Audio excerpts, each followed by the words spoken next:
Salut les Happy Few, ici Kit Charlemagne, Alexandre. On se retrouve aujourd'hui pour un nouveau podcast. Un podcast qui sera un petit peu comme l'aboutissement ou la conclusion du cycle sur la lecture qu'on avait engagé. Je repense au podcast sur quel support lire. Entre autres, on a abordé ça à travers l'audiolivre. Donc c'était l'occasion un peu d'opposer l'audiolivre à la tablette à la lecture classique sur papier. À quelle édition choisir qui est une vidéo qui a été d'ailleurs très appréciée. Je vous remercie de vos commentaires dessus et de vos retours. C'est de là à bien plu. À croire qu'il y avait vraiment du coup une demande, un besoin. On a aussi posé la question de où acheter ces livres. Doit-on vraiment les acheter en librairie, la bonne conscience ou la bien-pensance nous le suggère, nous le recommande, voire nous y incite. On a posé la question de quand lire. La lecture et le temps, hein. La lecture est une activité qui prend énormément de temps, donc comment trouver le temps de lire, pourquoi on n'a pas le temps de lire, etc. Et puis où lire, hein. La lecture et l'espace aussi, hein. On a posé la question de où lire. Voilà. Donc maintenant qu'on a choisi comment on allait lire, papier, tablette ou audiolivre, maintenant qu'on a choisi quelle édition on voulait, hein, pour un classique, il y a souvent plusieurs éditions, donc quelle édition choisir. Maintenant qu'on est allé acheter le livre, soit sur internet, soit dans une grande surface, soit dans une librairie de ville, quand on a trouvé le temps de lire, hein, qu'on s'est organisé une routine de lecture, un temps de lecture, etc., et qu'on s'est trouvé un endroit de préférence, un endroit qu'on préfère pour lire, eh bien, cette lecture en fait ayant eu lieu, on arrive en fait à l'aboutissement, à la fin de cette longue chaîne d'événements en quelque sorte qui amenait à la lecture. Admettons qu'on est en cours de lecture, voire qu'on a fini le livre. Se pose alors la question de la trace de cette lecture. Voilà, maintenant que la lecture est terminée, donc en tout cas on s'engage vers la fin de cette lecture-là, l'idée quand même c'est qu'il nous en reste quelque chose. Que va-t-il nous rester de cette lecture? Qu'est-ce qu'on va retenir de tout ça? Et comment optimiser nos chances de retenir des choses de cette lecture? Alors, ce grand enjeu final de garder une trace de sa lecture et d'en retenir des choses, euh, elle a un petit peu deux formes principales, je trouve. Elle a une forme intellectuelle, une trace intellectuelle, garder une trace intellectuelle de ce qu'on a lu, et une forme émotive, garder une trace émotive de ce qu'on a lu. Il y a des lectures qui nous ont davantage touché que fait réfléchir, d'autres peut-être plus fait réfléchir que toucher, d'autres les deux. Et c'est peut-être là le combo gagnant. Euh, donc c'est vrai que voilà, la trace intellectuelle, la trace émotive, on va voir d'ailleurs, sont peut-être aussi un peu connectées, hein, moi c'est mon avis. Et voilà, est-ce qu'on garde du coup une trace plutôt émotive, plutôt intellectuelle de notre lecture? Est-ce qu'on garde une trace plutôt vague ou alors très précise?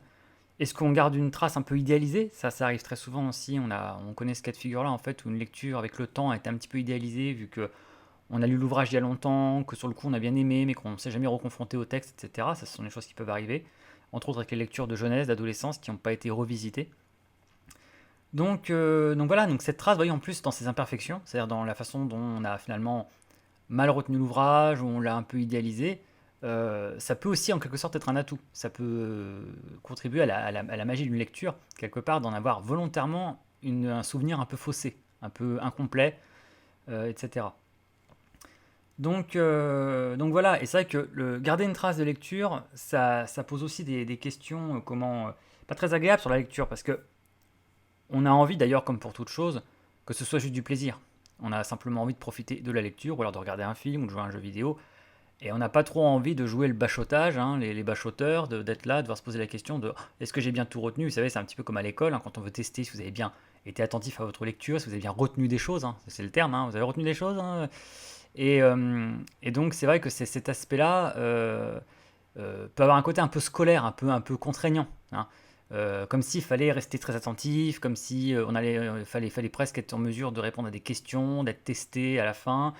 Et donc c'est vrai que cette démarche de vouloir garder une trace de ses lectures rappelle un petit peu un côté un peu scolaire comme ça, qui est pas agréable, hein, faut pas croire, hein, même pour moi, hein, pourtant qui est une approche de lecture qu'on peut dire quasiment professionnelle, c'est-à-dire que c'est parfois mon activité principale, c'est ce que je fais, c'est mon travail en quelque sorte, c'est mon travail du moment. Il faut que j'ai une bibliographie à lire, j'enchaîne les ouvrages, je les lis, je prends des notes, etc. Je dois vraiment me concentrer.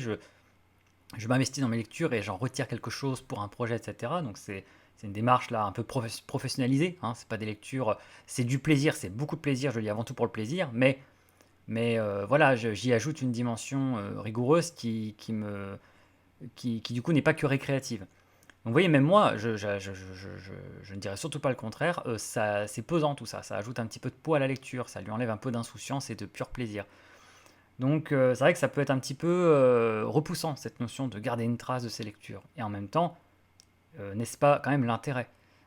Parce que si on garde aucune trace de ses lectures, si on joue les Dory, voilà, et qu'on a tout oublié au bout de, bah, je sais pas, de quelques jours, ou quelques semaines, ou quelques mois, en fait, il faut le dire, ça revient quasiment au fait qu'on n'a pas lu. Donc imaginez la frustration. Vous vous êtes tapé des livres de 300, 400, 500, 600 pages, et en bout de quelques semaines, quelques mois, c'est comme si vous ne les avez jamais lus.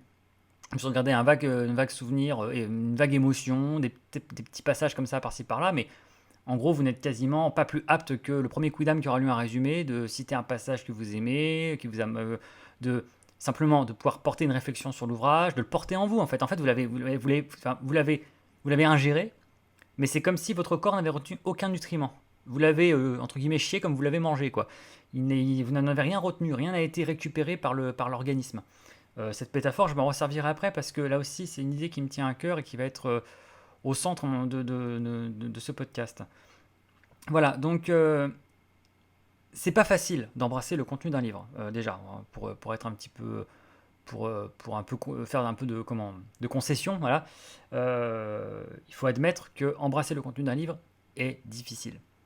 Un livre, encore une fois, c'est une bonne moyenne de 300-400 pages, et les gros livres, ça peut cumuler jusqu'à 1000 et quelques.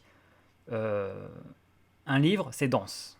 C'est dense en termes de pages, c'est dense en termes de temps, puisqu'on l'a vu, un livre, du coup, on avait fait les calculs hein, dans la lecture et le temps, je ne vais pas revenir sur tout ça, je l'ai développé dans le podcast, je vous y renvoie, la lecture et le temps.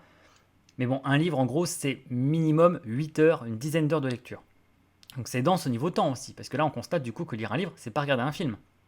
Un film, c'est 1h30 au bas mot, et puis ça peut être 2 heures, 3 heures pour les gros films.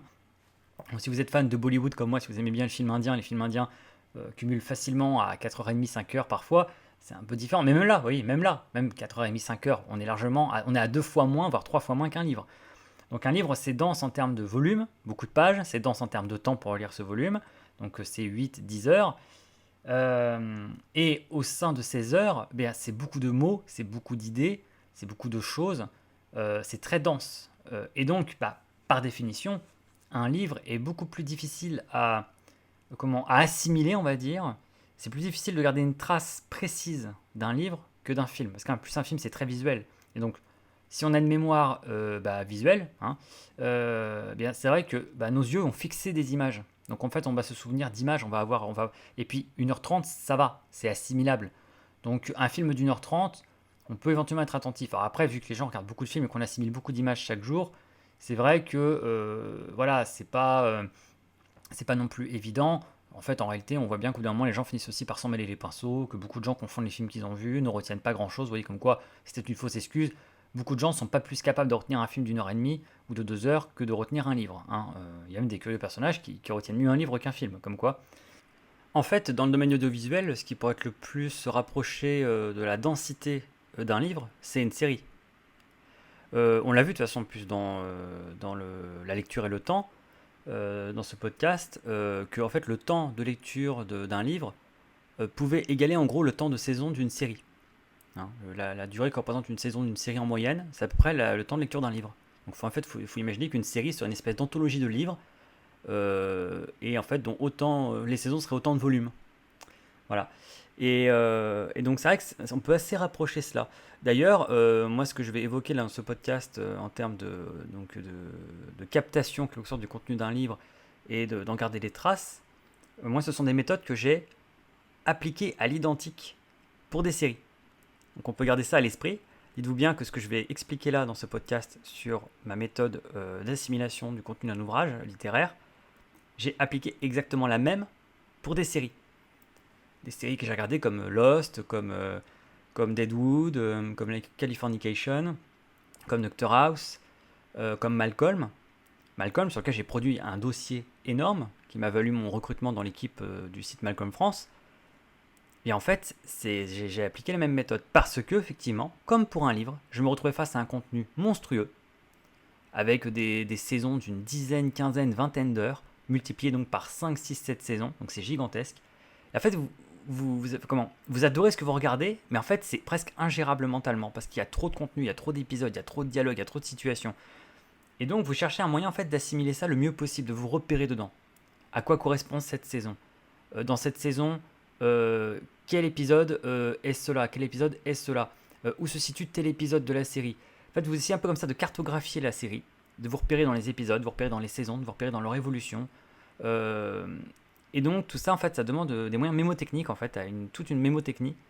Euh, et donc, bon, voilà, il y a des rapprochements. Moi, c'est le parallèle que je ferais sur l'énormité voilà, d'une série et d'une œuvre littéraire ou d'une saga littéraire, d'un ensemble d'œuvres, et sur la façon en fait, de la difficulté que c'est de l'assimiler, de la mémoriser, de se repérer dedans, de retenir le plus de choses possible, sachant que c'est en gros impossible de connaître ça par cœur mot à mot quasiment.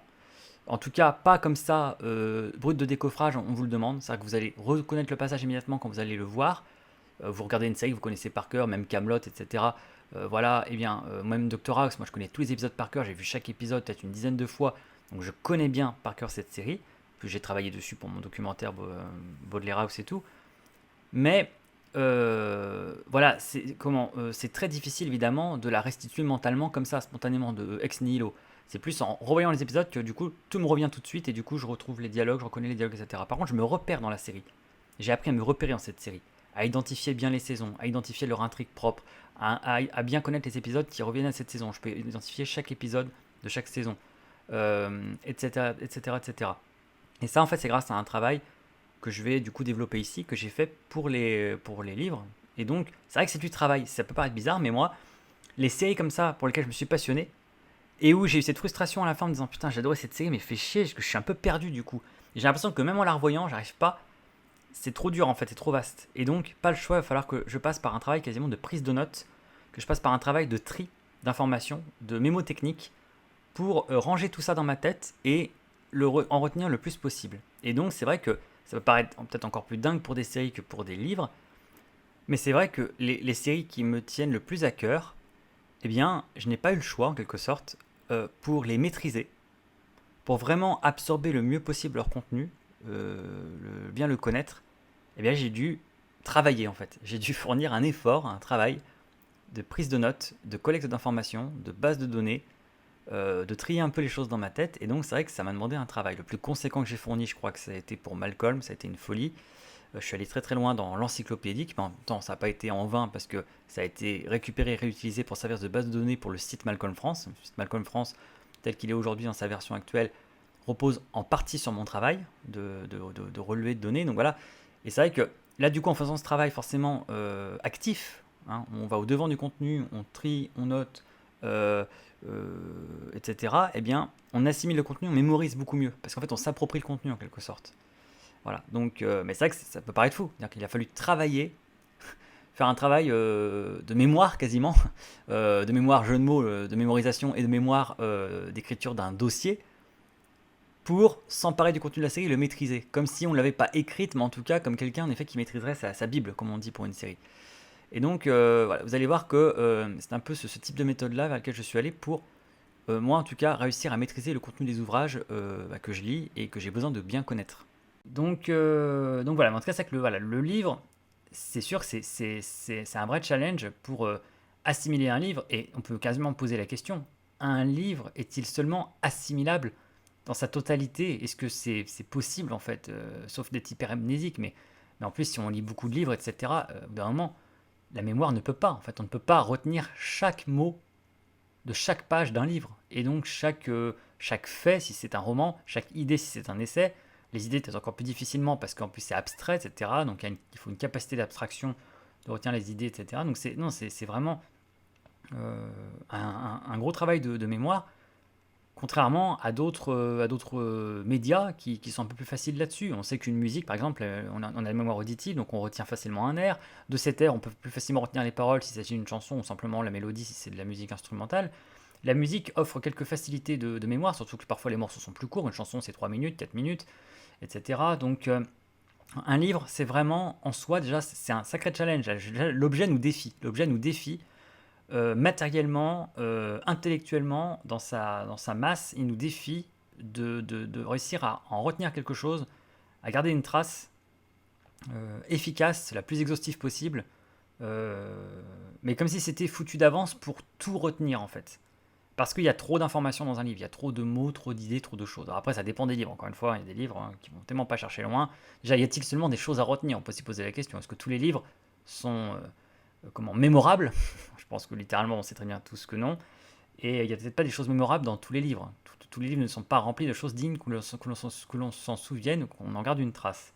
Donc là, on part du principe d'un livre vraiment qui vaut le coup et qui est puissant et qui est plein d'idées.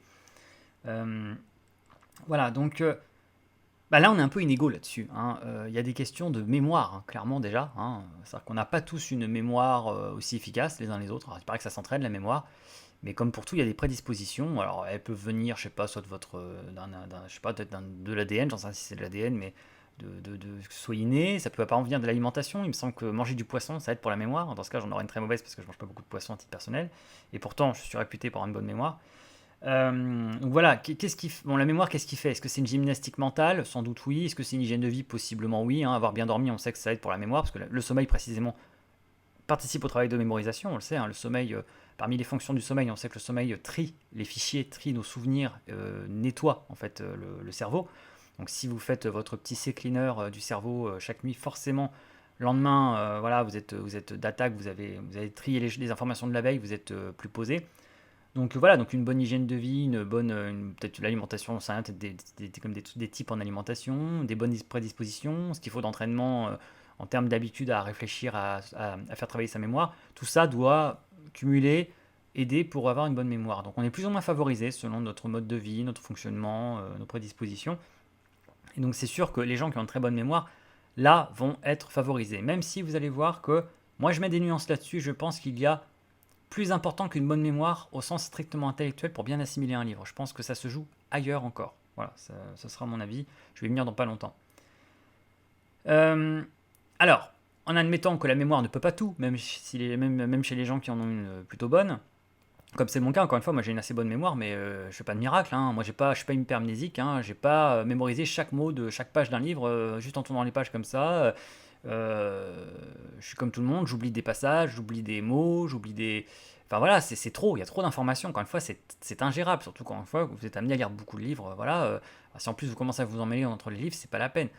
Donc je me débrouille bien, mais si je ne faisais pas le travail que je vais vous montrer un peu en exemple euh, pour chacune de mes lectures, honnêtement, je crois qu'il y a beaucoup de choses que j'aurais oubliées, que j'aurais pas réussi à assimiler, à retenir. Encore une fois, sur un plan strictement intellectuel. Donc oui, donc comme la mémoire est là-dessus insuffisante et faillible, euh, eh bien, si on veut vraiment retirer le plus possible d'une lecture, comme on ne pourra pas se contenter de notre mémoire et de nos émotions, eh bien, l'astuce, y a pas, faudra pas y échapper, hein. Il faudra fournir un petit travail de prise de notes, inévitablement. Un travail que certains font très naturellement, hein, parce qu'en fait, on a toujours connu ces gens qui aiment, par exemple, qui annotent leurs livres, hein. Alors ça, c'est un grand débat, on pourrait quasiment faire un podcast à part entière sur ça, sur le traitement de l'objet livre. Est-ce que le livre, est-ce qu'on est la team qui écorne les livres, est-ce que les livres, on les laisse intacts? En gros, est-ce qu'un livre doit porter notre trace, en quelque sorte, hein? Est-ce qu'on est de la team qui aime bien écorner les livres pour marquer des pages, qui aime bien mettre des notes au crayon de bois dans la marge, ou au bic, ou voilà, enfin, comment on manipule l'objet, hein? Moi, je peux vous le dire très vite fait comme ça va peut-être vous paraître étrange, mais moi, je suis la team de laisser le livre le plus intact possible. J'ai une relation très impersonnelle à mes ouvrages, et ça peut tellement me stresser de voir l'ouvrage usagé que je suis capable de le racheter si je l'ai trop abîmé en le lisant. Juste pour avoir la version neuve. J'avoue, ça peut paraître bizarre, hein, mais comme quoi, vous voyez, c'est moi qui n'aime pas les livres d'occasion, par exemple, parce que justement, j'aime pas qu'ils aient appartenu à quelqu'un d'autre. Je suis gêné par l'odeur du livre un peu vieilli, par le papier jauni, par le côté abîmé, par le fait qu'il ait eu un vécu, qu'il ait appartenu à quelqu'un d'autre. Moi, j'arrive pas à y trouver du charme. Ça me met mal. Mais vous voyez, même avec moi-même, ça va très loin. J'ai même un dégoût pour ça avec mon propre vécu. C'est-à-dire que si c'est mon propre livre, il n'y a qu'avec moi qu'il a vécu. S'il a trop vécu, je vais plus le trouver attirant. Je vais avoir envie de le remplacer. J'ai déjà fait ça pour plusieurs livres en fait. Déjà parce que les éditions en plus parfois sont modernisées. Et j'avais envie en fait d'avoir une édition toute neuve, toute belle et nickel. Et c'est vrai que je n'ai pas du tout le réflexe. Alors j'avais corné les pages, bien sûr, mais en plus, même prendre des notes, quoi. Je l'ai fait qu'une fois. C'était au lycée pour De l'amour de Stendhal, parce que je l'ai tellement eu dans ma poche et je l'ai tellement lu. Et c'est vrai que là, je m'étais un petit peu laissé aller en disant, bah tant pis, lui, j'ai la note. Et c'est vrai que j'avais fait beaucoup de notes dans De l'amour de Stendhal, d'ailleurs, à mon avis, pas très intéressante, parce que je vois pas ce qu'il y avait vraiment à ajouter. Euh, mais voilà, non, non, moi, autrement, ça me stresse de faire ça en fait. J'ai envie de le laisser le plus neuf possible. Le livre, en fait, c'est vraiment. Peut-être un peu. C'est marrant parce que je suis pas toujours maniaque dans tous les aspects de ma vie, mais c'est marrant, je suis maniaque avec les livres en fait. Je suis avec les livres comme certains sont avec des pièces de la maison. Le but, c'est de laisser aussi intacts qu'on les a trouvés en entrant, quoi. Un peu comme les toilettes. Voilà, donc c'est vrai que moi, du coup, comme moi, par exemple, des gens comme moi, je suis pas très prise de notes pendant la lecture, certains le font, c'est vrai que ça peut être une méthode en fait. Parce qu'au moins, à même le livre, vous avez des annotations, des passages qui vous ont marqué, vous les avez surlignés.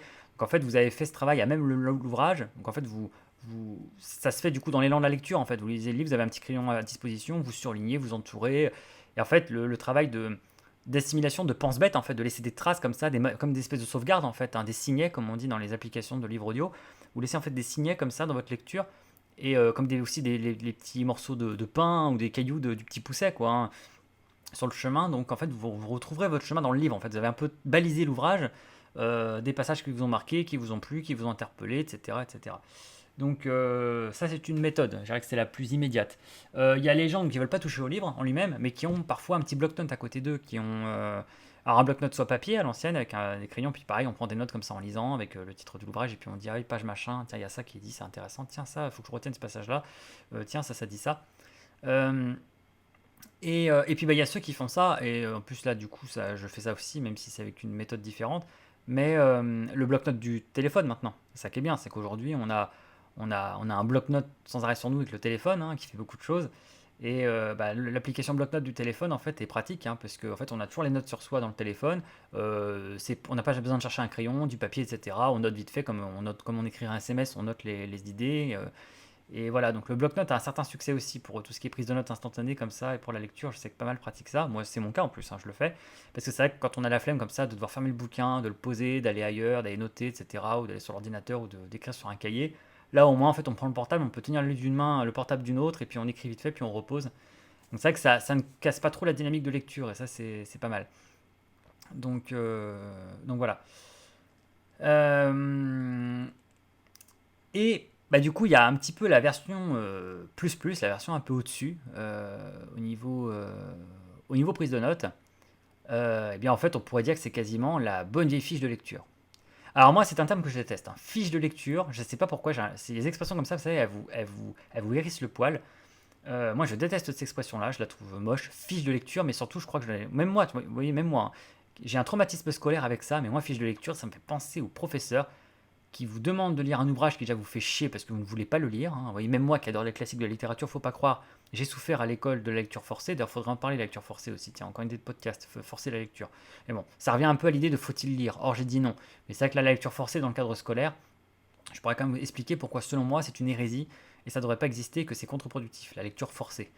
Voilà, ce que j'appelle moi un viol, hein. Pour moi, c'est un viol intellectuel, la lecture forcée, hein. C'est-à-dire vous vous faites violer de page en page par un auteur que vous ne voulez pas qu'il vous touche, vous ne voulez pas le lire, vous ne voulez pas subir ce texte. Et malheureusement, pour les besoins d'un examen ou quoi que ce soit, bah, vous êtes forcé de le lire et c'est une torture, une souffrance et c'est contre-productif.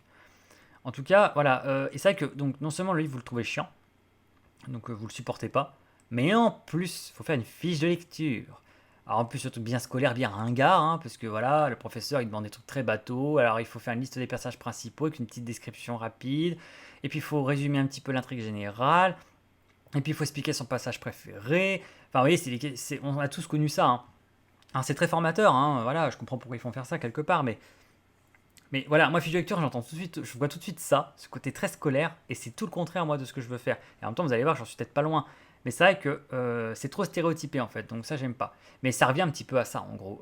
Voilà, en gros, faut-il faire des fiches carrément de lecture, quoi. C'est-à-dire que, parce que le côté bloc-notes, en gros, ce qui va se passer, c'est que vous allez noter à droite à gauche les passages qui vous ont marqué. C'est-à-dire que c'est une appréciation très subjective du livre. Alors, encore une fois, ça peut se justifier, c'est même très bien. J'ai assez défendu l'importance du point de vue de la subjectivité dans un podcast nommé Le Point de vue. Donc je vous y renvoie aussi si vous voulez.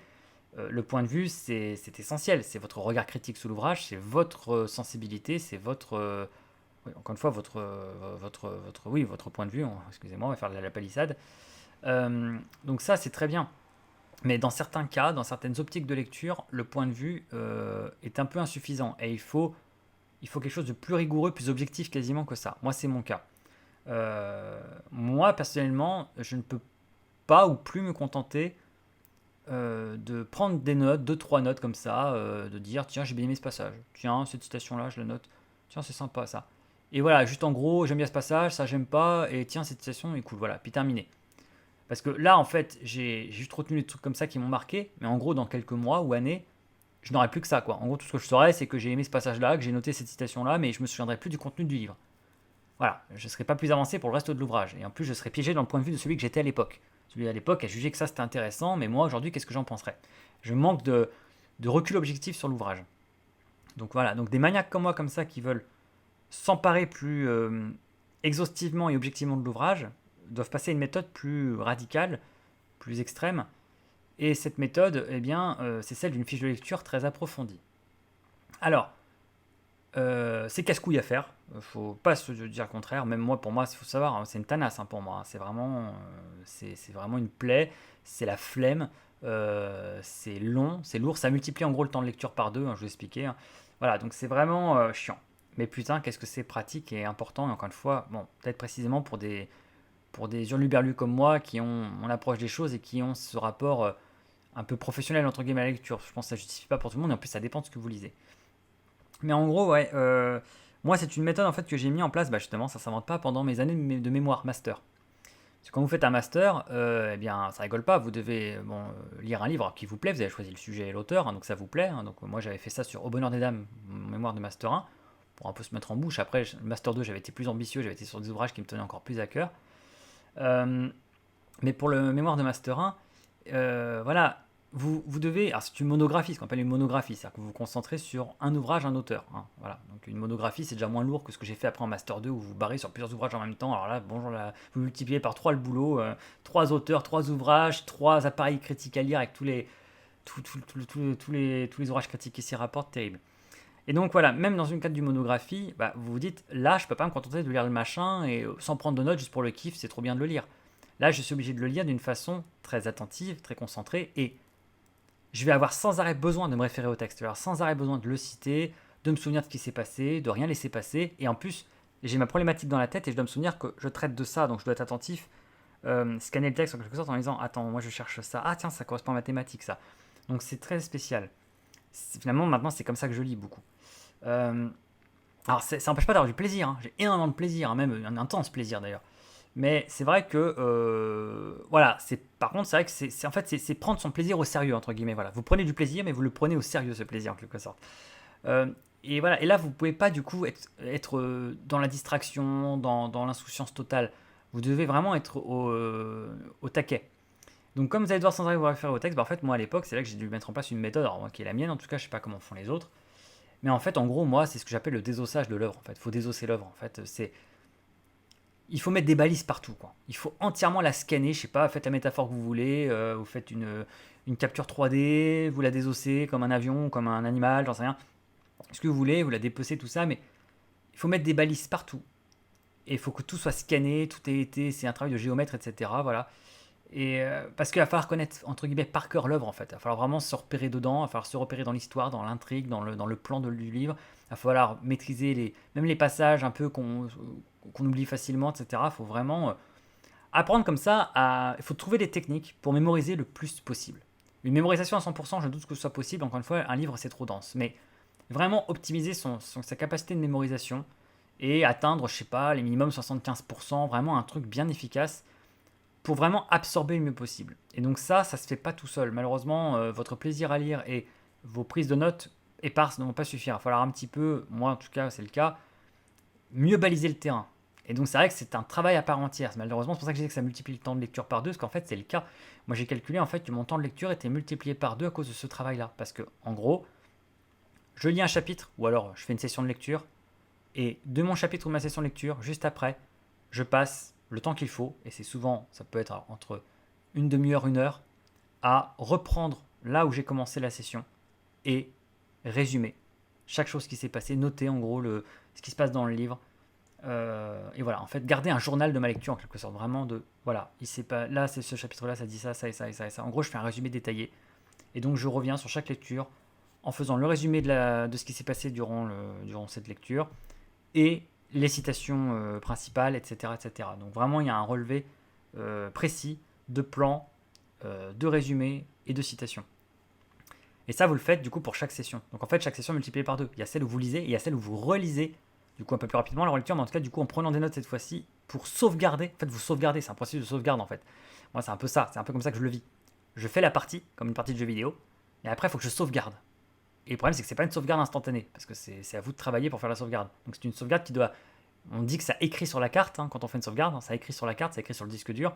Bah là, en fait, il faut que vous écriviez sur votre disque dur. Vous allez littéralement écrire sur le traitement de texte ou votre bloc-notes ou votre papier ce que vous avez lu, mais ça va écrire aussi sur votre disque dur. Parce que ce qui est très bien fait avec la mémoire, c'est que elle est un peu visuelle, elle est aussi dans le vécu. Donc en fait, c'est bête, mais vous avez pu remarquer ça peut-être, niveau mémoire, c'est marrant, mais quand vous notez pas quelque chose, vous l'oubliez. Et vous pensez que c'est parce que vous ne l'avez pas noté, au sens où vous avez pas, si vous aviez la note devant vous, vous vous en souviendriez. Mais en fait, mieux que la note, c'est le fait d'avoir fait la note qui vous a démémorisé. On a tous déjà vécu ça. On se rend compte en fait que on n'a même pas besoin de lire la note quand on a pris la note, parce que c'est le fait de prendre la note qui nous a fait mémoriser. C'est pas la note, on n'a pas besoin du pense-bête, parce que le fait qu'on a réécrit la chose nous l'a fait mémoriser, mieux que de la relire maintenant. Et c'est vrai que du coup, ce travail-là a un côté mémorisation. Quand, comme ça, je résume ma lecture, ma session de lecture, eh bien, je ne me crée pas qu'un pense-bête qui peut servir au passage quand même. Hein. Souvent, mes pense-bêtes me servent. Mais je suis même en train de participer à la mémorisation en réécrivant ce que j'ai lu et donc en le reformulant. Aussi, je fais un travail de synthèse, ce qu'on appelle de synthèse. Ça, je vais en parler tout de suite parce que, en gros, là, j'ai fait quelques captures de mes écrans sur mon ordinateur personnel, sur celui sur lequel je travaille. Je vous ai fait quelques captures pour que vous puissiez un petit peu voir. Je vous montre par exemple moi, hein, je vous donne, ce n'est que ma méthode. Hein. Mais moi, comment ça se passe, comment je fais depuis les époques de mon master, maintenant ça fait plus de 10 ans que j'ai fait mon master de M1 et M2. Et voilà, et comment depuis cette époque-là, ma méthode de lecture a changé. Parce que moi, avant le master, j'étais comme beaucoup de gens. C'est vrai que on m'aurait dit, fais des fiches de lecture, prends des notes. J'aurais dit, attends, c'est bon, moi j'ai envie de kiffer la lecture du livre, c'est bon, laisse-moi tranquille. Si je dois en plus être avec mon petit crayon. Moi, je suis pas du tout scolaire, j'ai jamais été quelqu'un de scolaire, jamais été bachoteur, tout ça. J'ai jamais été le mec qui a plusieurs crayons de couleurs différentes pour son cours et qui souligne 3 fois et machin. J'ai toujours été très négligent, je prenais pas de notes déjà, je prenais pas de notes, hein. Même Wilson du Salon 111, hein, Imric, hein, on était connus tous deux pour pas prendre de notes, on avait les bras croisés, on écoutait le cours, on n'a jamais été fan du côté un peu bachoteur, faut dire un peu première de la classe, hein. Ça c'est un truc de filles, ça, qui sont là comme ça avec leur stylo de rouge, bleu, vert, noir. Alors on souligne, on fait un souligne, on machin, enfin c'est une œuvre d'art la prise de notes, mais bon, moi je trouve ça hyper scolaire et hyper chiant à faire. Moi je kiffais le cours, voilà. Bon, par chance, avec une mémoire auditive assez efficace, je retenais du coup. Mais voilà, certains étaient plus rassurés de prendre des notes. Et donc, moi, j'ai jamais aimé faire ça. Voilà, moi, avant le master, pour moi, lire un livre, c'était juste le lire, et puis voilà, j'en retiens le plus possible, et puis après, advienne que pourra. C'est vrai que j'ai jamais pu revenir en arrière. Après le master, je suis un peu maniaque aussi, je détoque, hein, je pense. Hein, donc, le côté toc a dû s'en mêler. Mais c'est vrai que suite à ces lectures très approfondies que j'ai élaborées avec le master et les fiches que j'ai créées, la méthode, je peux appeler ça une méthode que j'ai créée pour mémoriser le plus possible un ouvrage, j'ai plus jamais pu aller en arrière. Et j'ai plus jamais pu lire un livre sans avoir cette sensation de l'avoir pas vraiment lu si je faisais pas ça. C'est bizarre, hein, mais en fait, si je faisais pas ce travail de prise de notes très, très poussé, après avoir lu le livre, c'est comme si je l'avais pas lu. C'est une sensation bizarre, je sais pas. J'ai fini le livre, mais c'est comme si je l'avais pas lu. Comme si je sentais pas que j'avais vraiment lu l'ouvrage, que j'avais pas vraiment absorbé tant que j'avais pas fait ce travail de prise de notes. Il m'apaise en quelque sorte, il me permet de me dire ok, c'est bon, c'est assimilé. Ce serait un peu comme avoir quitté un document sans le sauvegarder, etc. Donc j'ai besoin maintenant, c'est presque un toc de sans arrêt appuyer sur sauvegarde, vous voyez, sauvegarde, sauvegarde. Hein. Et donc voilà, même si ça rajoute beaucoup de travail. Et donc voilà, cette méthode-là que j'ai mise en place depuis mes années de master, donc je vous montre un exemple en fait, hein, avec les captures que j'ai fait de mes écrans. Donc j'ai un dossier que j'ai appelé sur mon ordi cabinet de lecture, qui est un peu, voilà, comme son nom l'indique, mon cabinet de lecture. En fait, là, où je mets tous les documents relatifs à mes lectures, une espèce de bibliothèque virtuelle. C'est là aussi que j'ai une liste intégrale des ouvrages que j'ai dans ma bibliothèque, un index en fait, hein, une liste tirée de l'application que j'ai pour gérer ma bibliothèque, etc. Et donc, voilà, et donc j'ai classé mon dossier, hein, de cabinet de lecture comme j'ai classé ma bibliothèque en réalité, hein. Moi, ma bibliothèque, hein, comme je l'avais expliqué dans un autre podcast, hein, maintenant, moi j'ai deux meubles de bibliothèque. J'ai le premier, le principal d'origine, euh, que j'appelle Juliette, qui est ma bibliothèque de littérature classique, enfin de littérature en gros, hein.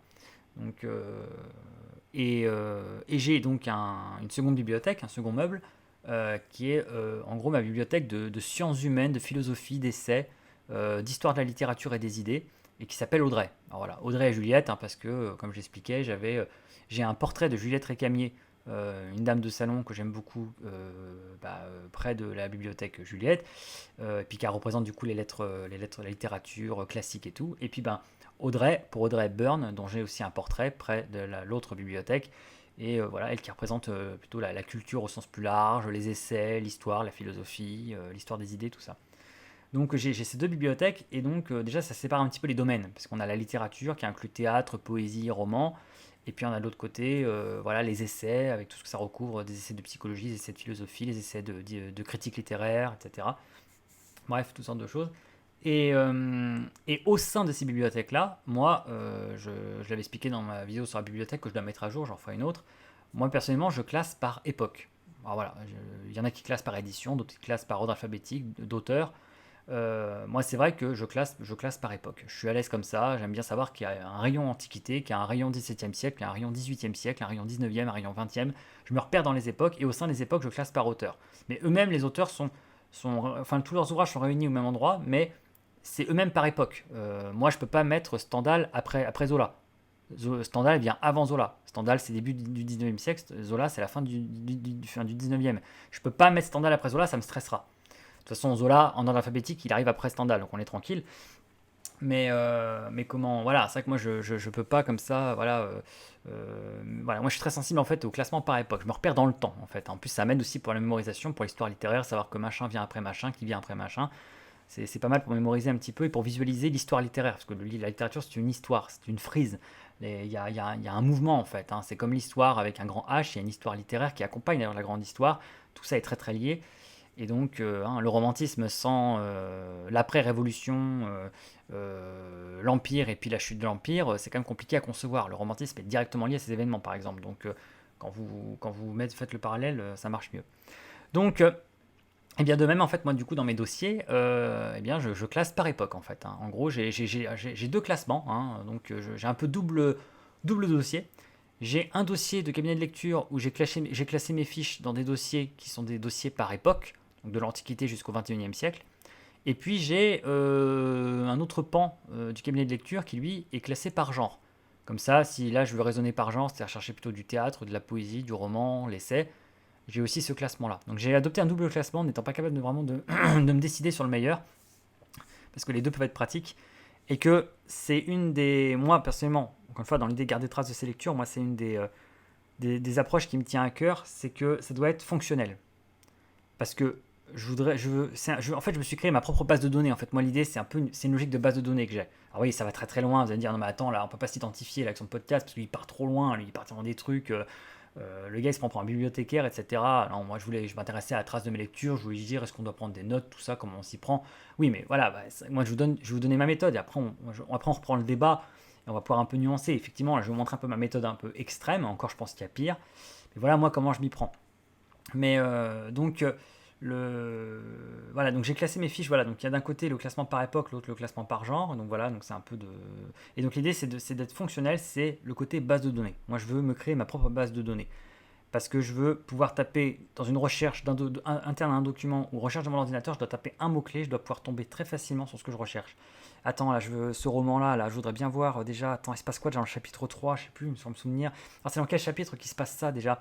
Et je dois pouvoir taper des mots-clés dans mon ordinateur et tomber sur, si j'ai bien fait mon travail de prise de notes, le passage que je recherche, le résumé de ce passage-là, éventuellement des citations, retrouver le document, la fiche de lecture de l'ouvrage concerné. Enfin voilà, vraiment l'idée c'est de me faciliter, moi, mes recherches en quelque sorte, quand je cherche un passage, quand je cherche un extrait, quand je veux me rappeler comment est construit le roman, comment c'est fait, etc., comment ça se passe. Et puis aussi, ça m'a aidé en le faisant, l'acte même de le faire m'a aidé à mémoriser moi, sans consulter ces documents, ce qui se passe. Encore une fois, vous vous forcez à résumer votre... C'est comme une leçon. Voilà, vous répétez la leçon et vous la mémorisez. Oui, c'est très scolaire, j'aime pas trop ça. Voilà, donc voilà, maintenant on peut entrer dans les dossiers, dans différents dossiers. Alors je ne vais pas tous les faire, hein, voilà, parce qu'en gros il y a plein de documents, il y a plein, en fait ça prend la forme en fait, de documents de traitement de texte, hein, documents Word, et donc dans ces documents de traitement de texte, en fait chacun correspond à un ouvrage, voilà. Donc on voit comme ça qu'il y a marqué dans des dossiers que là il y a 75 fiches, ça veut dire qu'il y a 75 livres, 75 ouvrages, dans cette époque ou dans ce type d'ouvrage, etc. Donc moi j'ai à peu près 400 ouvrages dans ma bibliothèque, ce qui n'est pas énorme, hein, encore une fois, c'est pas gigantesque, hein, mais c'est bien, c'est à la fois beaucoup et pas trop. Donc j'ai 400 ouvrages et comme j'ai lu environ 75%, 70% de ma bibliothèque, j'en ai lu quand même beaucoup, hein, il me reste quelques-uns à lire, mais je suis pas trop mal. Bah, je sais pas, il suffit de calculer, je sais pas, je dois en avoir lu 300, un truc comme ça, quoi, un truc du genre facile. Et voilà. Et donc bah là, en gros, il n'y a pas 300 fiches dans mon ordi. Pour une raison très simple, c'est que cette méthode-là, je l'ai appliquée tardivement, en fait, hein. Comme je l'ai dit, avant le master, je ne faisais pas ça. Donc tout ce que j'ai lu avant le master, déjà, n'a pas été fiché. Sauf si j'ai relu l'ouvrage en question, ce qui est arrivé. Le Grand Maulne, par exemple, je l'ai lu à l'adolescence. J'avais pas fait ce travail de fiche à l'époque. Je l'avais fait pour l'école, parce que voilà, je l'avais lu dans le cadre de l'école, mais j'avais pas de ma fiche.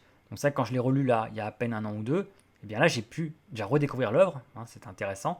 Mais là, vraiment faire un travail de prise de notes en plus très conséquent, parce que j'avais beaucoup de choses à relever de cet ouvrage-là, et à me faire un beau résumé, etc., faire une belle fiche pour garder une trace de ça.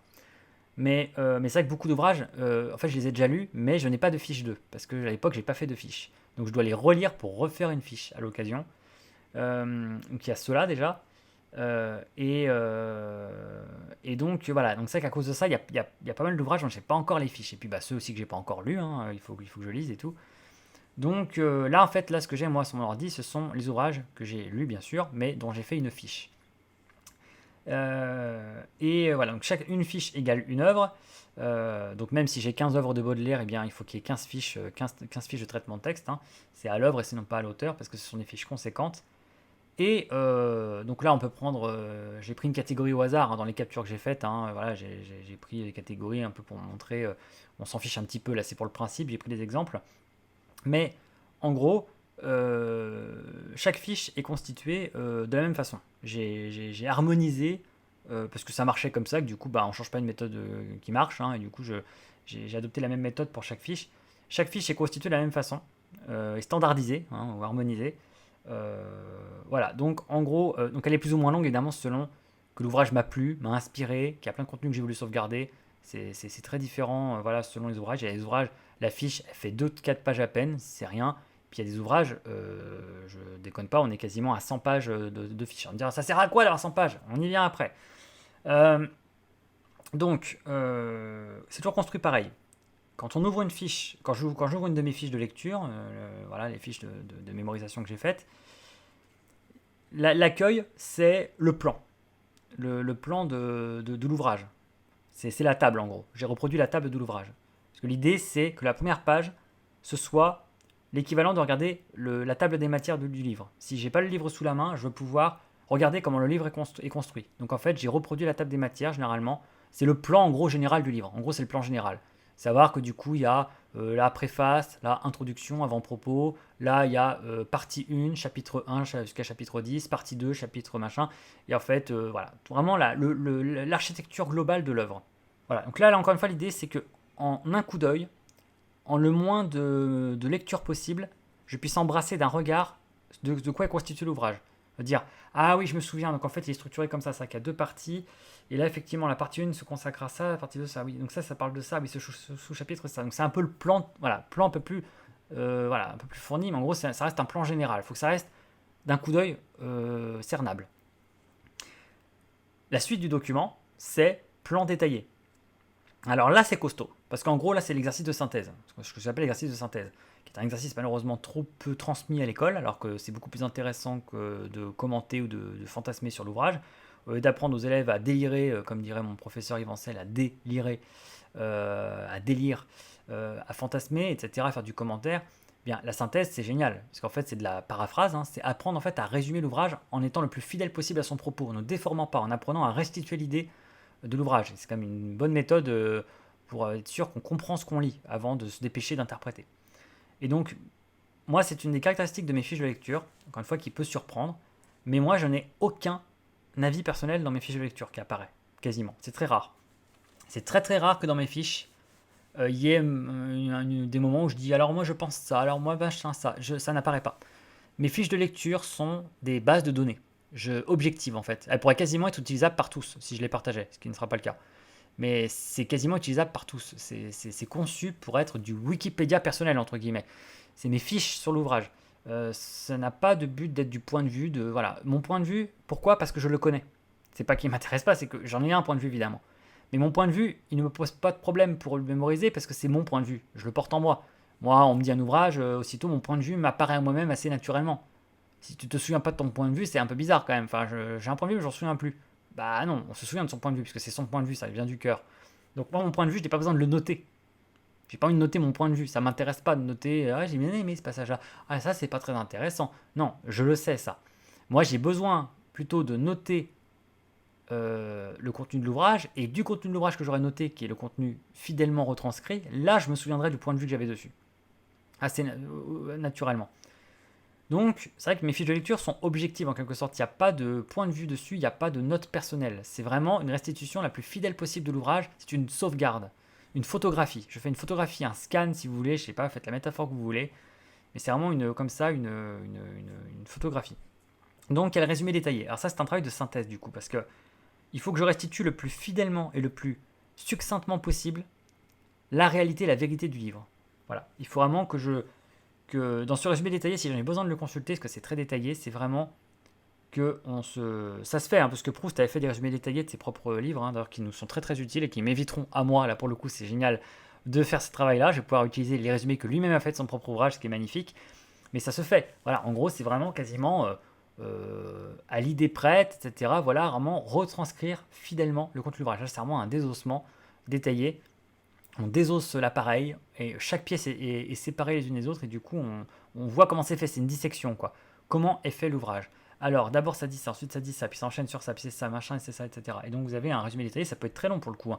Un résumé, moi, mais dans mes fiches, mes résumés détaillés peuvent atteindre, je sais plus, une dizaine de pages, ou ça peut être 5 pages, enfin voilà, ça dépend de la longueur de l'ouvrage et tout ça, mais c'est un résumé détaillé, c'est le cas de le dire. Mais l'idée là, c'est vraiment pour le coup que là, on n'est plus dans le côté embrasser d'un coup d'œil l'ouvrage, mais en revanche, c'est l'idée que en se prenant 10-15 minutes de lecture de documents, eh bien, en seulement 10-15-20 minutes de consultation de mon document, j'arrive à embrasser l'équivalent de 10-15 heures de lecture de l'ouvrage.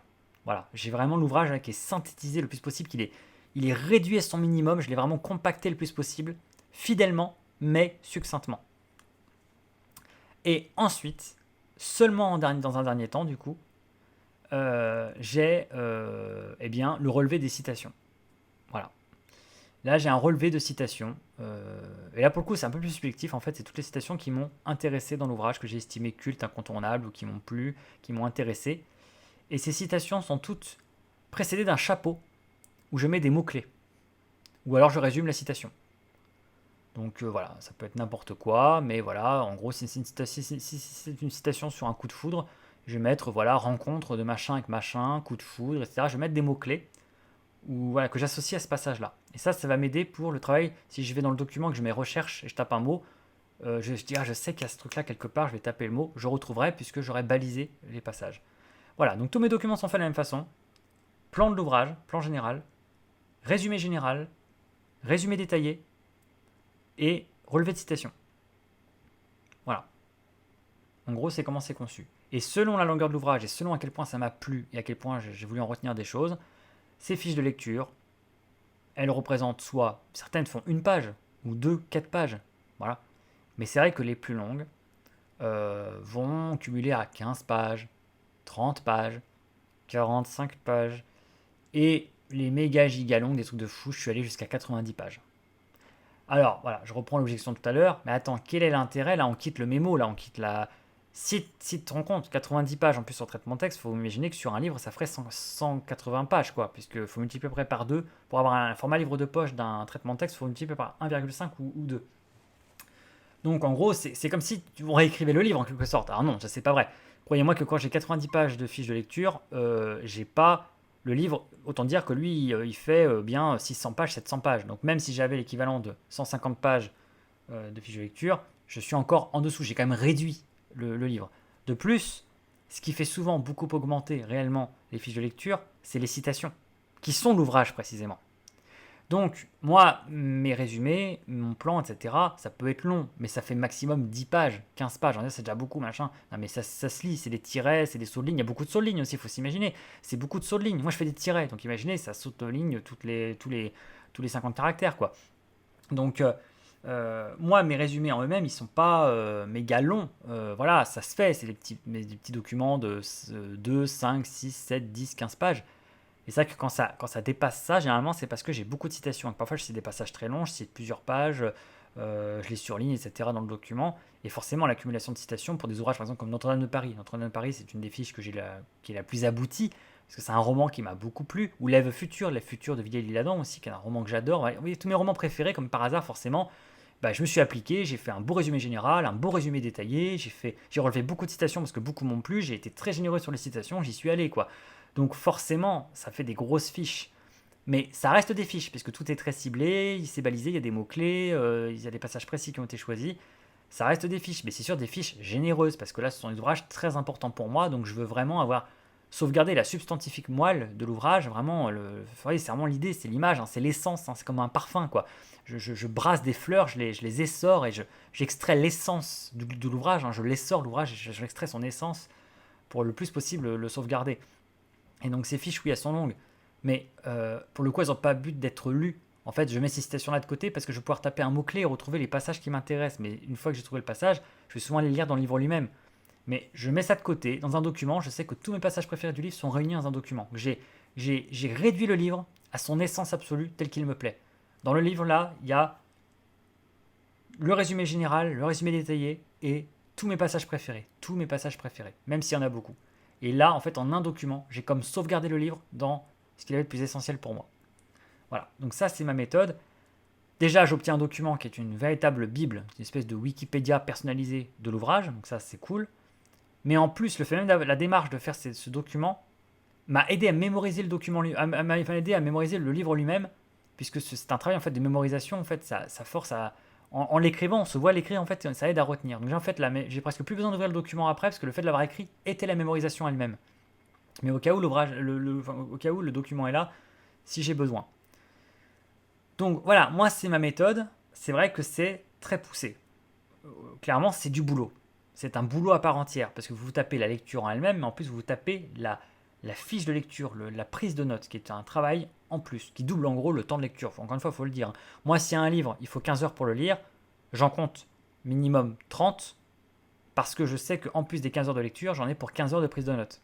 À chaque fois, à repasser le temps que j'ai lu, à résumer la lecture du jour, à faire ma fiche, etc., à retrouver les extraits. Alors, ce qui est bien, c'est que comme je lis des classiques, la partie citation, généralement, je n'ai pas à copier à la main les extraits. En plus, parfois, je copie je prends 2-3 pages. Parce que ce sont des livres libres de droit. Donc, je vais sur Wikisource et je peux copier-coller les extraits qui m'intéressent. Et puis, bah voilà, c'est du copier-coller, quoi. Mais c'est vrai que dans certains cas, malheureusement, et ça, ce sont des moments très désagréables, et j'en ai eu, je peux vous le dire que là, je souffre, eh bien, c'est pas libre de droit, et donc je dois, si je veux garder une trace de ce passage dans un document, les copier à la main. Et donc oui, j'ai passé des soirées entières à copier à la main des dizaines de pages. C'était chiant, c'était fastidieux. Et, et oui, c'est pas masochiste, parce que je prends pas de plaisir à le faire. Donc c'est pas du masochisme, c'est pas maso, parce que je prends pas de plaisir. Mais en revanche, ce côté pénible, oui, je me l'inflige et j'accepte parce que je sais pourquoi je fais ça. Et je sais que c'est trop précieux et que j'en suis toujours content en fait quand je l'ai fait. Je suis toujours content de l'avoir fait et ça me rend trop de grands services. Je suis tellement content de me dire que sur une clé USB, tout ce que j'ai lu, ou quasiment tout ce que j'ai lu, prend la forme d'un document texte où il y a le résumé de l'ouvrage en question et les citations principales. Et que tout ça tient dans une clé. J'ai 300 ouvrages, alors un peu moins parce que j'ai pas fait les fiches de tous, et puis j'ai des fiches en retard en plus maintenant, parce que évidemment j'ai tellement la flemme parfois, j'accumule du retard et c'est du boulot encore après, mais en gros, globalement, à l'arrivée, j'ai 400 ouvrages dans la bibliothèque, je suis censé avoir 400 documents textes qui chacun renvoie à cet ouvrage-là et contient son résumé détaillé et les citations principales, et donc une sauvegarde comme ça de ce que j'ai lu pour m'aider à mémoriser. Donc, oui, c'est du boulot. Ça double le temps de lecture. Donc, 15 heures de lecture deviennent 30. 30 heures de lecture, bon, ça fait beaucoup 30, hein. Là, on est sur des gros ouvrages, hein, de 800, 1000 pages, etc. Deviennent voilà, 60. Enfin, c'est beaucoup.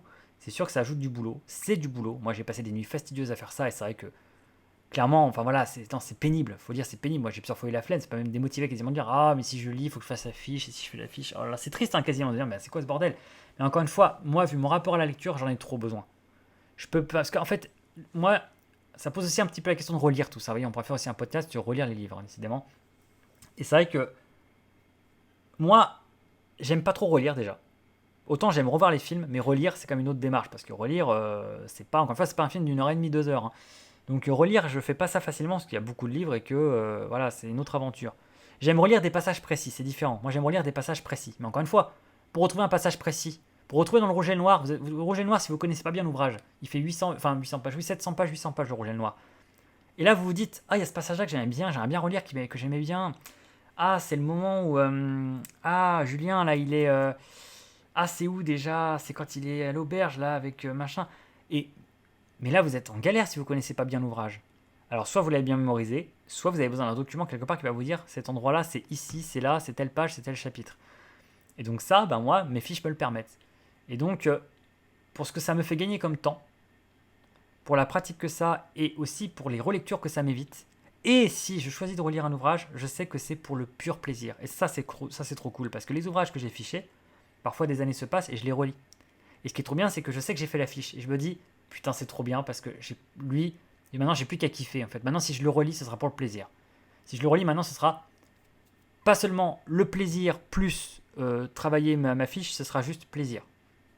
Et donc, voilà, parce que c'est fait, parce que c'est fiché.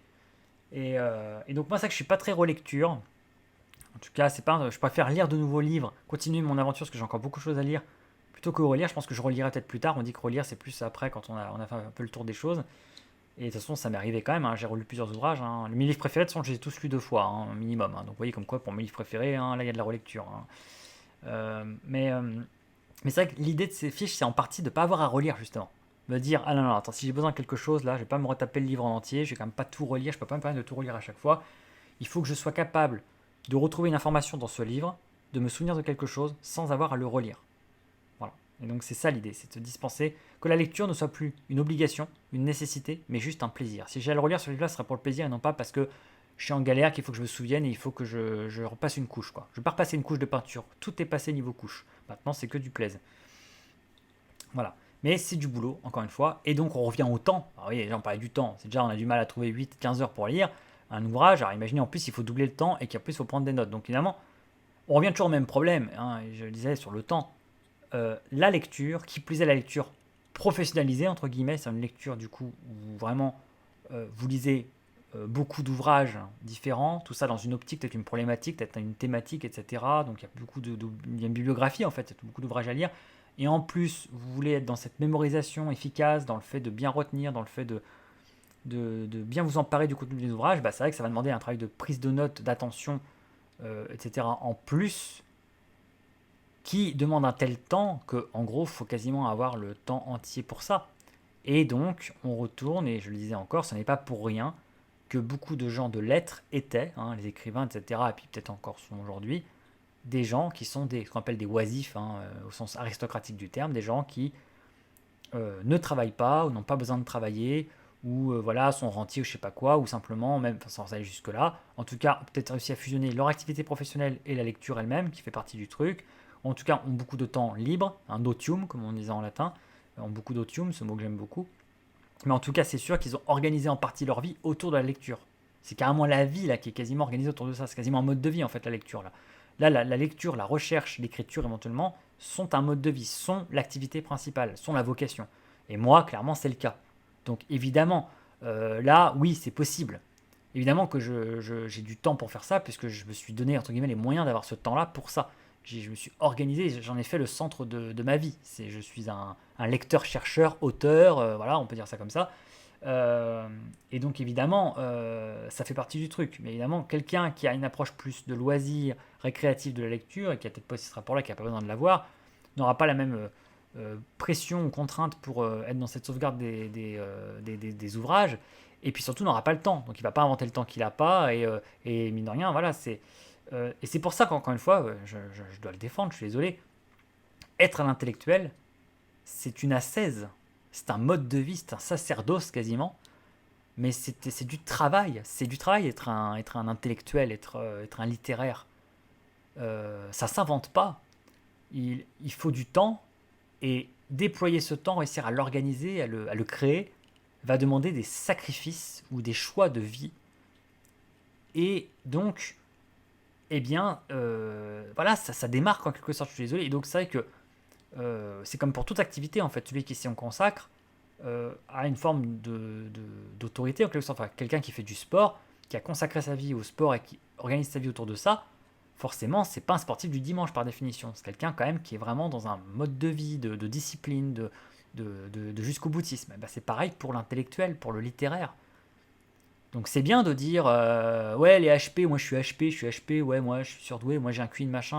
Moi, je connais pas mon QI, je sais pas si je suis HP, j'en sais rien du tout, je connais pas tout ça. J'ai un podcast sur ça, hein, sur tout le monde veut être surdoué, tout le monde veut être HP, avec ce que j'en pense dedans. Voilà, cette obsession des HP, des surdoués, d'être un génie. Mais on s'en fout des chiffres et tout ça, des stats, des chiffres et tout ça, et je m'en fous que des HP, des hauts potentiels, je ne saurais même pas le dire si je le suis. Moi je sais pas si je suis au potentiel, par contre je sais le travail que je fournis, la passion qui m'anime, ma vocation, ce que je fais, le temps que j'y passe et le travail que je fais. Ça, je le sais. C'est pas du potentiel, ça c'est du concret. Donc j'en ai rien à branler, moi, des potentiels, des hauts potentiels, de tout ça. On s'en fout. C'est le boulot qui fait la différence dans tous les domaines. En art, en danse, en musique, c'est les heures que vous allez suivre sur votre instrument, ou alors dans la salle de danse à répéter, c'est la sueur que vous allez laisser sur le parquet. C'est votre travail qui va faire la différence. Bien sûr, il y a des prédispositions, il y a du talent, ça c'est certain. Il y a une vocation, il y a une passion, ça c'est clair aussi, c'est ce qui vous anime. Tout ça, ça contribue. Mais à l'arrivée, c'est le travail aussi qui va faire la différence. Et on le sait, celui qui n'a à la base pas tant de talent que ça, ou pas tant de passion que ça, mais qui travaille comme un fou, finira quand même par dépasser celui qui avait le talent et la passion, s'il ne travaille pas. Bien sûr, après, celui qui a le talent et la passion et qui en plus travaille, bon, bah là, c'est la stratosphère.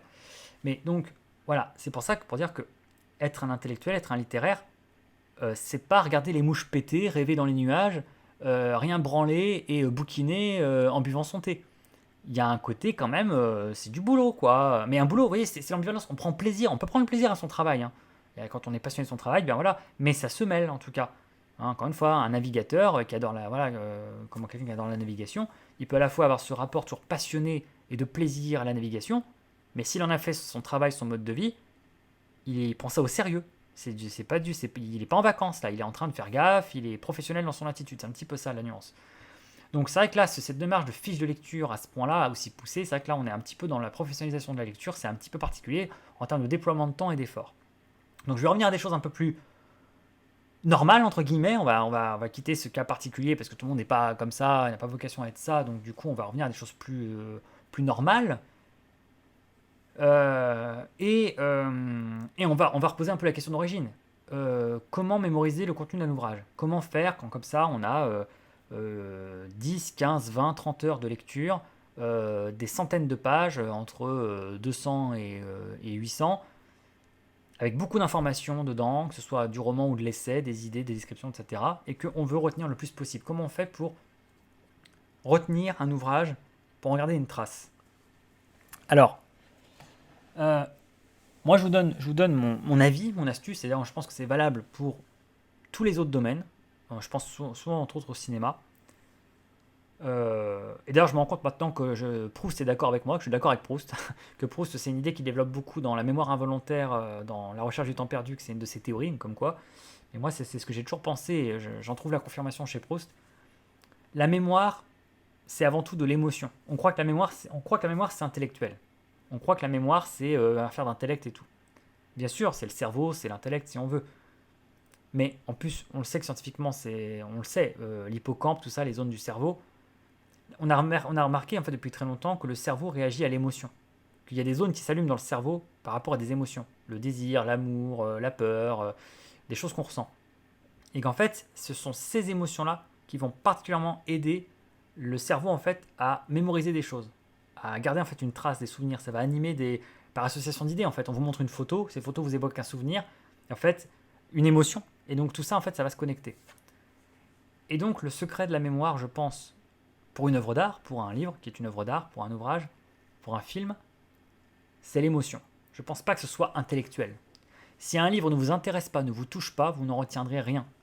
Ou alors, vous en retiendrez précisément les passages qui vous ont tellement déplu, qui vous ont traumatisé, du coup donné une émotion négative. Vous avez dû remarquer que des ouvrages que vous avez détesté lire à l'école, vous ne vous souvenez de rien, parce que vous êtes fait chier globalement, donc votre mémoire ne pouvait pas fonctionner, mais que vous arrivez quand même à être traumatisé par certains passages, vous vous souvenez de certains passages précisément, parce que quelque chose a dû tellement vous déplaire, vous ennuyer dans ce passage-là, que ça finit par quand même créer une émotion négative, mais une émotion. Et du coup, cette émotion négative vous fait vous souvenir de l'ouvrage, genre ah oui, putain, il y avait ce passage-là trop chiant, tellement chiant que ça vous en a marqué. Eh bien, moi je pense que c'est la mémoire en fait le secret. Enfin, c'est la mémoire, le secret de la mémoire, pardon, c'est l'émotion. C'est l'émotion le secret.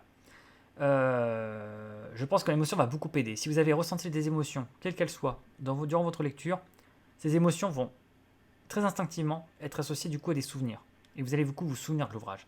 Parce que vous vous souviendrez que vous avez été ému, vous vous souviendrez que vous avez été amoureux, vous vous souviendrez que vous avez eu peur, vous vous souviendrez que vous avez été nostalgique. Et tout ça, ça va vous cartographier assez naturellement dans votre cerveau la structure de l'ouvrage, les passages principaux, tout ça. Et c'est pour ça qu'on se souvient des films en fait. Ah oui, il y a ce passage-là, j'ai adoré, ça m'a trop fait rire. Ah, ce passage-là, ça m'a trop fait pleurer. C'est l'émotion qui nous aide beaucoup. Alors après, le film, encore une fois, c'est très visuel. En plus, il y a de la musique, il y a des dialogues. Bon, c'est très stimulant un film en fait. Hein. C'est très, voilà.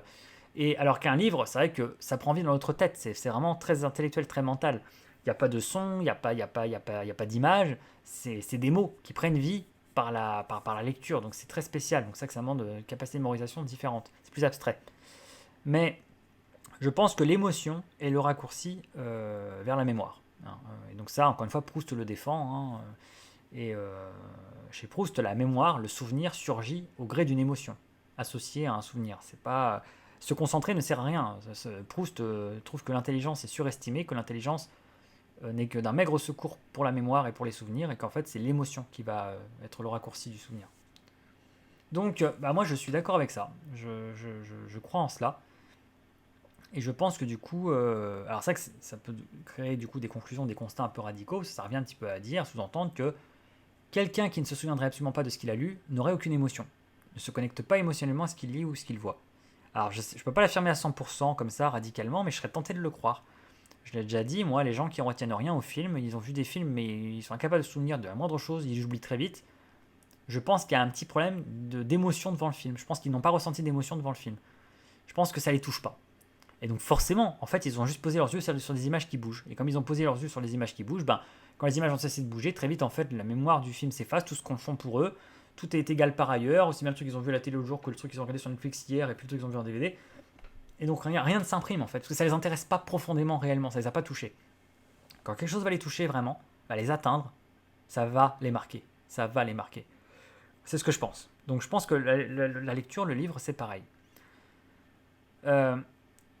Donc, pour finir, j'ai envie de dire, ce sera mon dernier temps, peut-être mon espèce de pré-conclusion de conclusion, je dirais que, à l'image de cela, pour moi, le plus important, selon moi, avec un livre, entre autres, hein, mais avec même une œuvre d'art en général, un film et tout, mais là, restons sur les livres, la littérature ou les essais, la philo, tout ça. Le plus important pour moi, c'est pas la mémorisation intellectuelle. Je pense pas que le plus important, c'est que vous soyez capable de restituer le plan détaillé du livre et tous les passages, et vous souvenir de tout, de la moindre idée, et de faire une espèce d'exercice de synthèse parfait. Ça, justement, il faut le garder pour le document. Moi, je le mets ça sur le document. Le document, une fois que j'ai pu sauvegarder ça sur le document, ma mémoire est disponible pour des choses plus personnelles et émotives. C'est pour ça que je vous disais que je ne note pas mon point de vue. Mon point de vue, je le garde pour ma mémoire vive, entre guillemets, ma mémoire à moi. Tout ce qui est objectif, qui doit être retenu objectivement, je le mets dans un document qui va s'en souvenir pour moi. Et après, moi, je mémorise en le faisant. Mais moi, ce que je garde pour moi vraiment dans ma mémoire, c'est mes émotions personnelles, mon point de vue et mon ressenti. Ça, c'est pour moi. Ça, c'est ma partie que je ne veux pas mettre sur un document, c'est pour moi. Et c'est ce que je vais porter en moi. Et c'est là que je vais insister sur cette notion moi, qui me tient très à cœur, porter l'œuvre en soi. Je pense que le plus important là-dedans, c'est ça. Quelle trace l'œuvre va laisser en vous, sur vous, éventuellement dans votre vie, dans votre rapport aux autres, dans votre existence. Ça veut dire, ça devient profond là, attends, on part carrément dans l'impact sur notre vie, la trace, bah oui, je trouve que c'est plus important. Je trouve ça, moi, je crois plus en quelqu'un, je vais plus croire en quelqu'un qui n'est peut-être pas capable de me citer tous les passages exactement d'un livre, de tout résumer à la perfection, mais qui en revanche, je sens que ça ça l'a atteint. En fait, je sens que ça transparaît quasiment à travers lui, que ce livre, il est lié à ce livre-là, que quelqu'un qui, comme une machine, me récite tout, quoi. Mais qui a l'air sans émotion, qui a l'air de ne pas être, de pas avoir de pas porter le livre dans son cœur, en lui. Vous voyez, un peu comme on porte le livre en soi, dans son âme, ou je sais pas quoi. Enfin, un petit excuse-moi pour les grands mots, mais il me semble, je sais pas, mais moi, que les livres que je préfère, on sent que c'est les livres que je préfère parce que la façon dont j'en parle, l'enthousiasme que j'y mets, la passion que j'y mets, parce que je les cite souvent, parce qu'ils me viennent souvent à l'esprit, tout me rappelle ces livres-là ou ces films-là, et aussi parce que j'ai une façon d'être qui fait ressentir que ce livre, il était fait pour me plaire, et que ça se voit qu'il m'a influencé, ou qu'il y a une rencontre qui s'est faite. Que presque je ressemble au livre que j'ai lu, ou que je suis une espèce de produit des livres que j'ai lus. Et c'est pour ça que parfois ça arrive que des gens devinent des livres que j'aimais bien. Oh, toi tu dois être un fan de ce genre de livre. Oui, effectivement. Ah ouais, bah ça se sent tout de suite, machin. Ah, parfois ils se trompent aussi les gens. Moi j'ai parfois eu des mauvais comme ça, des mauvaises suppositions. Oh, toi t'es un fan de machin. Ah non, alors pas du tout. Je suis pas du tout fan de ce genre d'auteur. Non, non. Ah d'accord, ok. Non, pourquoi, je sais pas. Voilà, donc ça marche pas à tous les coups. Mais c'est vrai que le, je, moi je crois plus en cette importance de cela, de sentir que ça vous a impacté. Moi, il y a un truc comme ça qui me dérange et qui m'intrigue, c'est que je rencontre beaucoup de gens. Je rencontre régulièrement des gens qui sont censés lire beaucoup, qui lisent beaucoup.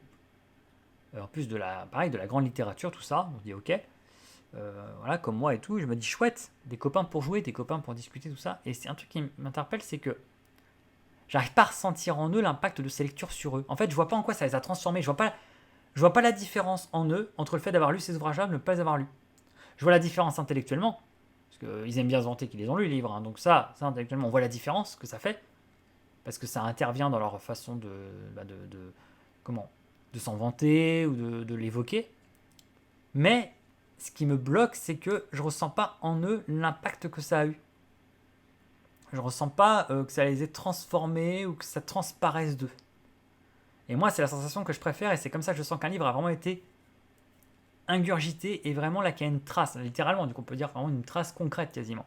On n'est pas dans la petite trace, garder une trace de ses lectures, prendre des notes et tout. Non, il y a une trace très concrète là.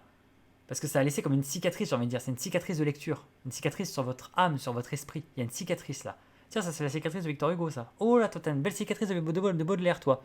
Oh tiens, toi t'as une cicatrice là, dis donc, des liaisons dangereuses là. On voit bien la cicatrice des liaisons dangereuses là sur toi là. Et en fait, j'aime bien sentir les balafres des gens, leurs balafres littéraires en fait, leurs cicatrices. On sent que ça n'a pas été juste lire le bouquin comme ça.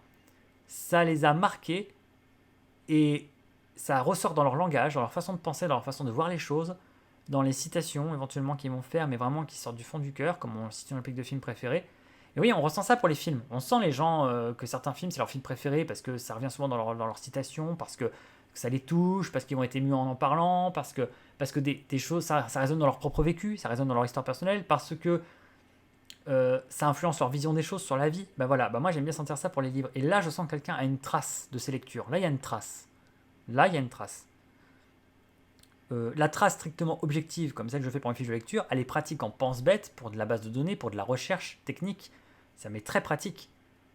Mais moi, la vraie trace la plus importante, déjà celle qui me rend heureux, qui me fait du bien, qui m'aide psychologiquement, qui m'aide, et qui est pour moi la plus essentielle de mes lectures, elle est en moi. Elle n'est pas dans mes documents. Mes documents, ils sont là, eux, pour objectiver mes lectures, en guise d'outils de recherche. Mais la trace de mes lectures, profondément, émotivement, de plaisir et d'influence qu'ils ont eu sur moi, et comment ils m'ont aidé, elle est en moi. Elle est dans mon esprit, elle est dans ma mémoire, elle est dans mon cœur, métaphoriquement, bien sûr. C'est là que c'est. Et normalement, ça ressort, en fait, dans ma façon de parler, dans mon attitude, dans mes idéaux, dans mes prises de position, dans mon vécu, tout ça voilà, ça ressort de cette façon-là. Et c'est là vraiment que ça vit. C'est là que l'ouvrage, en fait, on l'a intégré à sa propre âme, en fait, à son propre être. C'est une extension. C'est une nouvelle extension. C'est pour ça que moi, à chaque fois que j'ai un nouvel ouvrage que je découvre qui est fondamental pour moi, qui entre dans mes ouvrages fondamentaux, une œuvre ou un auteur carrément, je sens qu'il y a un effet extension. Là, j'ai une extension, là, comme on dit extension pour un jeu, il y a une extension là, à l'univers. J'ai une extension de l'univers qui s'est ajoutée. Et ça va jouer, ça va me changer un petit peu, ça va m'influencer beaucoup. Et ça c'est la trace de ces lectures. Ça, c'est garder la trace de ces lectures. Les livres ou les livres qu'on a lus, les films qu'on a vus, les musiques qu'on a écoutées, les femmes qu'on a aimées ou les hommes qu'on a aimés, les choses en fait qu'on a aimées, qui nous ont touchés ou atteintes, c'est autant de traces, c'est comme des rides, c'est comme des marques, c'est des cicatrices, on les porte en fait, ça s'accumule, ça s'ajoute, ça dessine une carte en fait, et ça cisèle le portrait. Et donc quand on sent bien l'impact de tout ça sur le portrait personnel, là on sent qu'il y a une trace. Le reste c'est de l'intellect ou c'est de l'esbrouf, mais ça vraiment, et donc ça me touche. Et donc moi autant j'aime bien sentir ça chez les autres, parce que là je trouve que la personne elle est entre guillemets crédible et j'y crois en sa sincérité. Et puis je sens vraiment que ça vit à travers elle. Mais j'ai beaucoup plus de mal avec les gens chez qui ça se sent pas. Parce que je suis en train de me demander, j'ai dit, mais attends, ça l'a touché ce qu'il a lu? Ou il a lu ça pour dire qu'il l'a lu? Ou juste pour frimer? Ou pour des raisons strictement professionnelles? Ou c'est purement intellectuel, ça reste un peu en surface. Alors après, c'est compliqué à juger. Parce qu'on n'est pas dans le cœur des gens. Il y a des gens qui ont l'air d'être très rationnels en parlant des choses. Et en fait, ça les touche. Mais seulement, on s'en rend pas compte. On n'est pas dans leur cœur, dans leur tête. Et nous, extérieurement, on a l'impression que c'est juste quelqu'un qui est en train de disserter. Donc c'est pour ça que on peut pas vraiment savoir ce qu'il y a dans le cœur des gens, on peut pas prétendre dire oh bah lui il est touché, bah lui il porte en lui la trace, bah non lui en fait c'est juste un gars qui a un intello machin, non on sait pas. Donc c'est pour ça que enfin je suis surpris parce que moi ça me le fait quand je découvre que des gens lisaient des trucs que je soupçonnais justement pas. La plusieurs fois en fait arrivé de lire de connaître, de côtoyer des gens, bon, et je découvre un peu sur le tard que non seulement ils lisent mais en plus ils ont lu ça et ça, des ouvrages que je connais parfois et qu'ils adorent. Et ils le disent qu'ils adorent. Mais je me dis, alors c'est fou parce que il ou elle m'aurait pas dit qu'il avait lu ça et même qu'il adorait, que c'était un de ses livres préférés, je n'aurais jamais pu le deviner. Je n'aurais jamais pu le deviner. Rien dans sa personnalité, dans sa façon d'être, dans son langage, dans ses références, ne laissait présager que il lisait ça ou qu'il aimait ça. Et ça m'intrigue honnêtement. Parce que moi, je pense que quand on aime vraiment quelque chose ou quand vraiment quelque chose nous a marqué, c'est malgré nous, ça ressortira de nous. On se trahira en fait sur le fait que c'est pour ça qu'on reconnaît les gens dans la vie. T'es un fan de Camelot toi, ou t'es un fan de Retour à le futur toi, ou t'es un fan de ça toi. C'est parce que ça peut ressortir dans plein de choses, dans des micro choses quoi. Mais du coup je suis perturbé en fait quand je l'ai pas vu venir, quand je me dis mais attends mais en fait mais enfin quel impact ça a eu du coup sur lui, parce qu'en fait je vois aucune trace de ce livre sur cet auteur là sur lui. Enfin, moi j'en compte un fan de Suran ou Suran, je sais pas comment on dit Suran ou Suran, ou un fan de Kafka. Je suis pas un fan encore de qui je peux dire Baudelaire bien sûr, mais parce que c'est vrai que c'est des gens comme ça. Il y a des auteurs comme ça en fait, ils sont tellement spécifiques que normalement les gens qui les aiment, ça se sent parce que c'est des auteurs, ça demande des personnalités très particulières, très très prononcées pour les aimer. Et donc c'est vrai que c'est perturbant quand on sent pas cette trace là. Et normalement, moi je trouve qu'en fait on le sent, on le voit un peu venir. Et voilà, donc moi plusieurs fois j'avoue avoir été perplexe sur les réseaux sociaux, sur Twitter par exemple, en voyant des gens qui mettaient ils montrent ce qu'ils lisent et puis je fais, c'est marrant parce que ok il lit tout ça, on voit bien la photo, mais admettons, mais après quelle trace il va en garder, quel est l'impact sur lui, quelle est la trace durable, en quoi ça influence sa personnalité, son quotidien, ses choix de vie, son attitude, enfin, elle est où la trace de tout ça? Ça va être juste de la lecture accumulée, mais ça a l'air d'être un petit peu vain. Je vois pas la trace, voilà. Donc c'est un petit peu ouais, voilà, l'idée que ça me laisse. Donc la trace émotive des lectures, plus encore que la mémorisation intellectuelle stricte. Voilà, ce serait mon idée. Voilà, écoutez, je crois que je suis arrivé à bout de ce que je voulais dire, tout simplement. Donc je vais pas m'éterniser davantage, je vais pas en rajouter. J'espère que j'oublie rien. Toujours l'esprit d'escalier qui me poursuit. Je vous remercie de votre écoute, attentive et bienveillante. Pour vos commentaires éventuels, si vous en avez, n'hésitez pas. Ce serait avec plaisir que je les dirai et répondrai éventuellement. Et puis voilà, simplement le temps que vous m'avez accordé pour ce nouveau podcast. En espérant que ça vous a intéressé, plus inspiré, peut-être éclairé sur le sujet, je ne sais pas. Enfin, n'hésitez pas à me donner votre avis. Et en attendant, écoutez, je vous laisse et vous donne rendez-vous pour un prochain podcast. D'ici là, portez-vous bien. Salut les Happy Few!